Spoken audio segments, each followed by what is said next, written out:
আসসালামু আলাইকুম। আশা করি সবাই ভালো আছেন।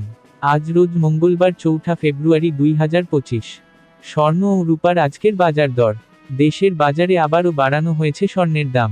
সিদ্ধান্ত অনুযায়ী দেশের বাজারে গত রোববার 2 ফেব্রুয়ারি থেকে স্বর্ণ বিক্রি হবে নতুন দামে। তবে আগের দামেই বিক্রি হবে রূপা। ভরিতে স্বর্ণের দাম 2099 টাকা বাড়িয়েছে বাজুস। সবশেষ গত শনিবার সন্ধ্যায় এক বিজ্ঞপ্তি দিয়ে স্বর্ণের দাম বাড়িয়েছে বাংলাদেশ জুয়েলার্স অ্যাসোসিয়েশন বাজুস। এবার স্বর্ণের 22 ক্যারেটের এক ভরিতে 2099 টাকা বাড়িয়েছে সংগঠনটি। নতুন দাম অনুযায়ী দেশের বাজারে প্রতি ভরি 22 ক্যারেটের স্বর্ণের দাম পড়বে 1,44,890 টাকা, যা দেশের ইতিহাসে সর্বোচ্চ দাম।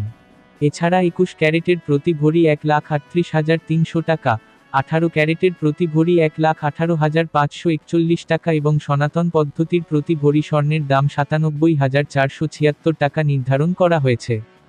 এর আগে সবশেষ গত 29 জানুয়ারি দেশের বাজারে স্বর্ণের দাম সমন্বয় করেছিল বাজুস। সে সময় ভরিতে 1,365 টাকা বাড়িয়ে 22 ক্যারেটের এক ভরি স্বর্ণের দাম 1,42,791 টাকা নির্ধারণ করেছিল সংগঠনটি। এ নিয়ে চলতি বছর 4 বার দেশের বাজারে সমন্বয় করা হলো স্বর্ণের দাম, যেখানে দাম বাড়ানো হয়েছে 4 বারই। স্বর্ণের দাম বাড়ানো হলেও দেশের বাজারে অপরিবর্তিত রয়েছে রূপার দাম।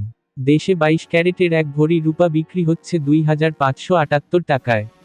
এছাড়া 21 ক্যারেটের প্রতি ভরি 2,449 টাকা, 18 ক্যারেটের প্রতি ভরি 2,111 টাকা এবং সনাতন পদ্ধতির প্রতি ভরি রূপা বিক্রি হচ্ছে 1,586 টাকায়। স্বর্ণ যেহেতু আমদানিকৃত একটি উপাদান, সেক্ষেত্রে আমাদের বাংলাদেশে স্বর্ণের দাম প্রায় প্রতিনিয়তই ওঠানামা করতে থাকে। বিনিয়োগ। সোনা একটি জনপ্রিয় বিনিয়োগ মাধ্যম। এটি একটি স্থিতিশীল এবং মূল্যবান সম্পদ যা সময়ের সাথে সাথে মূল্য বাড়তে পারে। ভিডিওটি ভালো লাগলে সাবস্ক্রাইব করে পাশে থাকবেন। ধন্যবাদ।